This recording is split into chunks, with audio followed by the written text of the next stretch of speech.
नमस्ते मित्रों, आप सबका एक बार फिर से स्वागत है आपकी मनुस्मृति स्वाध्याय की कक्षा में।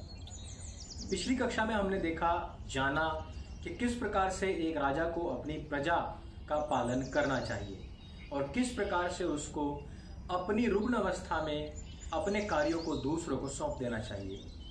इस कक्षा में हम जानेंगे कि राजा के जो दैनिक कर्तव्य है वो क्या है। यह कक्षा बहुत ज़्यादा रोचक है। जब मैंने इसको पढ़ा था ये जो इसका पार्ट है ये बहुत अच्छा लगा था, क्योंकि इसमें हम युवा हैं तो हमें बहुत जानकारियां मिलेंगी कि किस प्रकार से हमारे जो दैनिक जीवन होना चाहिए वो कैसा होना चाहिए। यदि आप नेतृत्व करना चाहते हैं, यदि आप लोगों में उठना बैठना आपका लगा रहता है, किस प्रकार से आपको अपने दिन का मैनेजमेंट करना चाहिए, टाइम मैनेजमेंट करना चाहिए, वो सब चीज़ें आपको इसी में जानने को मिल जाती हैं। यहाँ पर हम इस श्लोक के माध्यम से सुनते हैं कि मनु महाराज क्या कहना चाहते हैं। उत्थाय पश्चिमे यामे कृतशोचः समाहितः हुताग्निर्ब्राह्मणाश्चाचर्य प्रविशेत् शुभां सभाम्। इस श्लोक के माध्यम से मनु महाराज कहते हैं पश्चिम यामे उत्थाय, अर्थात पिछली प्रहर रात्रि रहे तब ही राजा उठ जाए। शौचः यानी कि पवित्र हो, उसके बाद में सावधान होकर परमेश्वर का ध्यान करे, अग्निहोत्र करे, विद्वानों का सत्कार करे और भोजन करके भीतर सभा में प्रवेश कर जाए।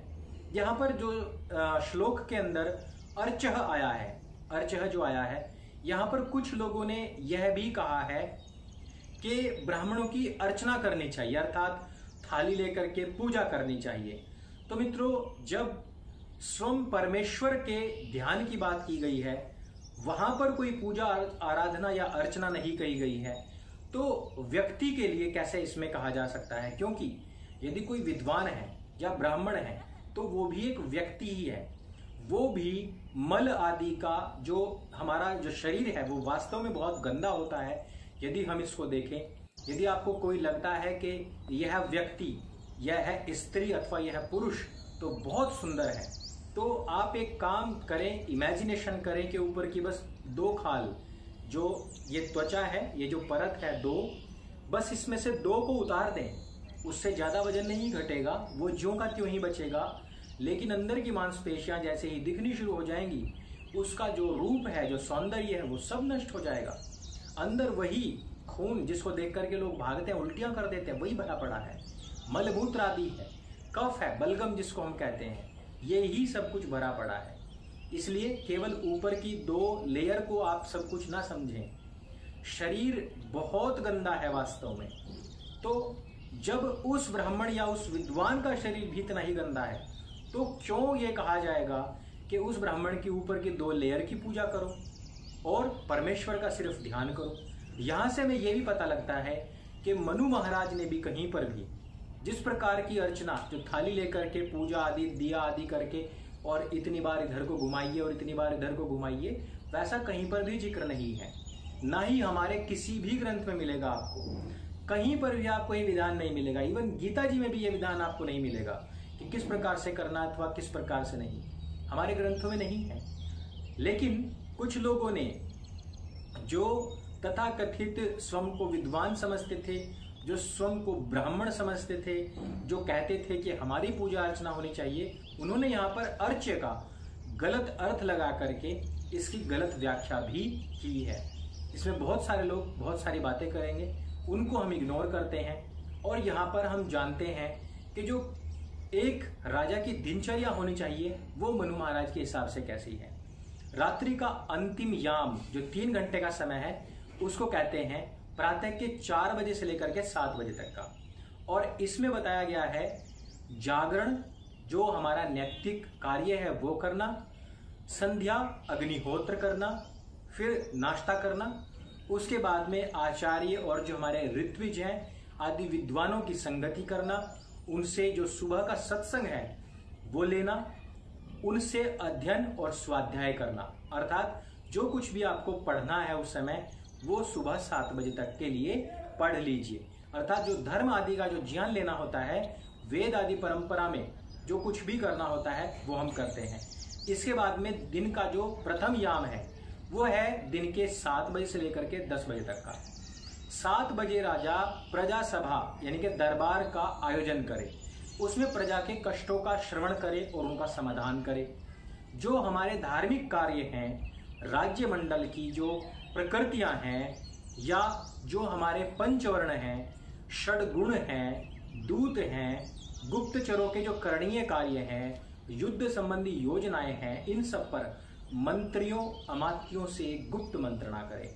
इसमें जो हमारे लोगों की जो समस्याएं होती हैं उनका श्रवण करें और समाधान सबसे पहला। उससे संबंधित जितने भी मंत्रीगण हैं, अमात्य हैं, उनको फटाफट सौंपे कि इनका समाधान तुरंत के तुरंत करे या इनका किस प्रकार से करना है, किस प्रकार से नहीं करना।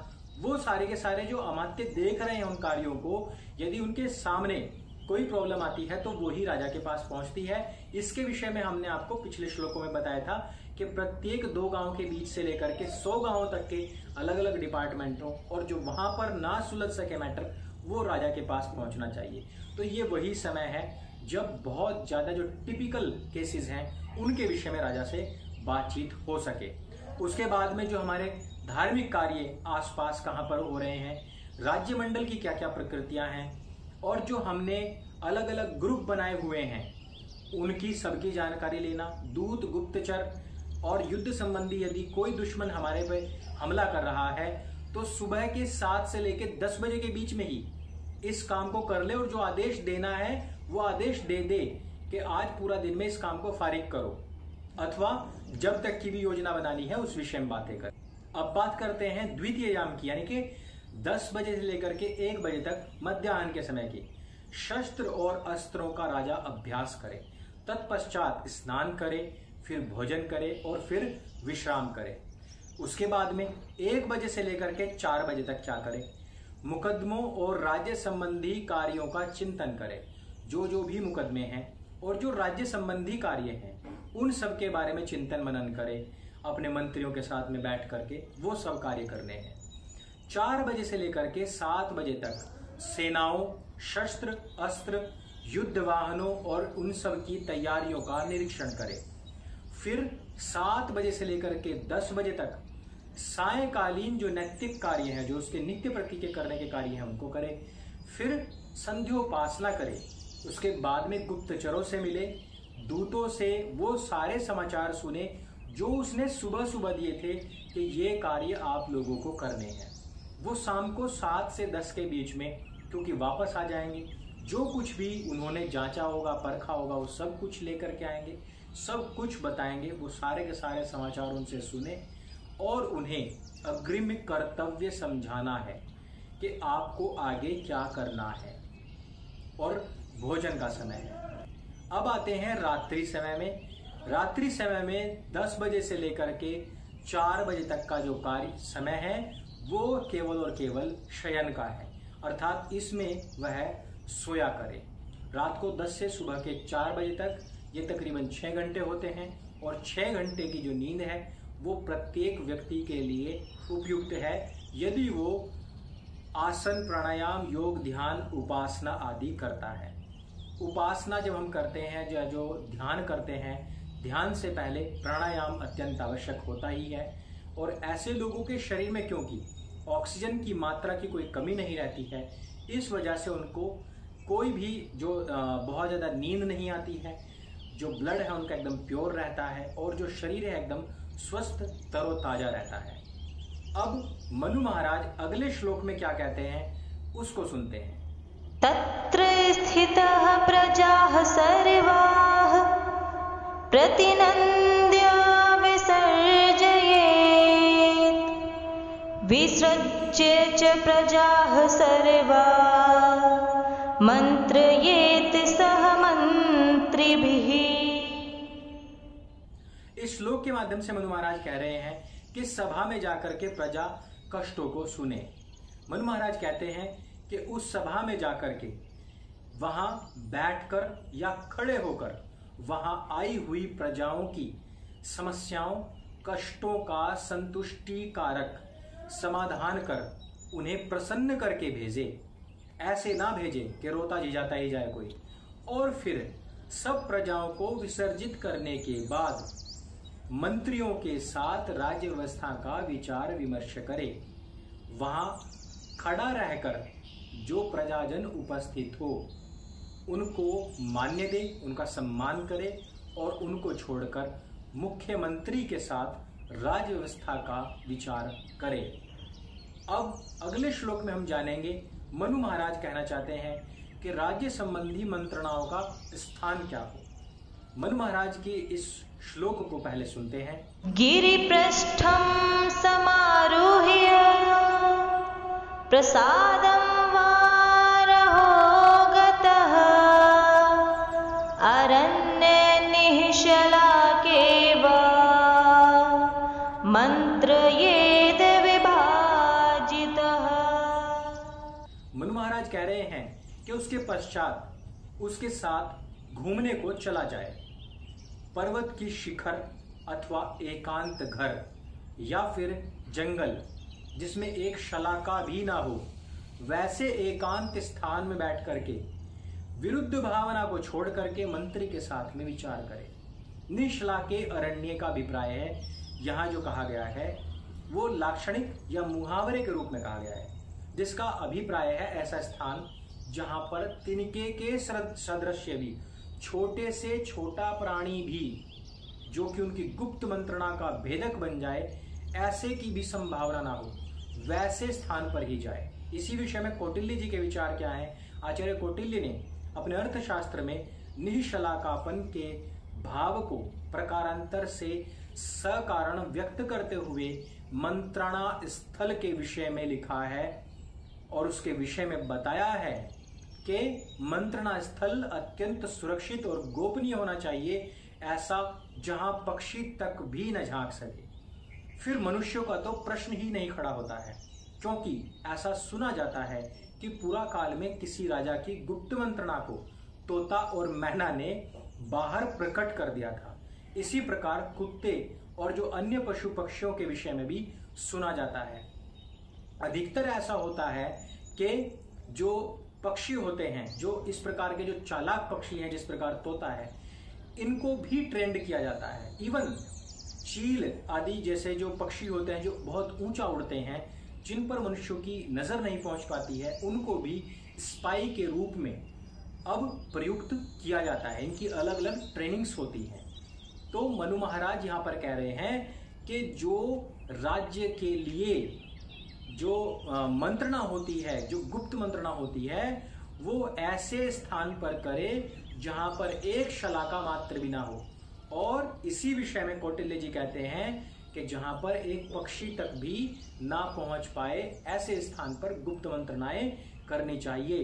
क्योंकि यदि आपका एक बार एक लूप होल किसी को मिल गया तो आप अपनी सारी चाहे कितनी भी नीति बना लें, वो सारी की सारी धरी रह जाएंगी।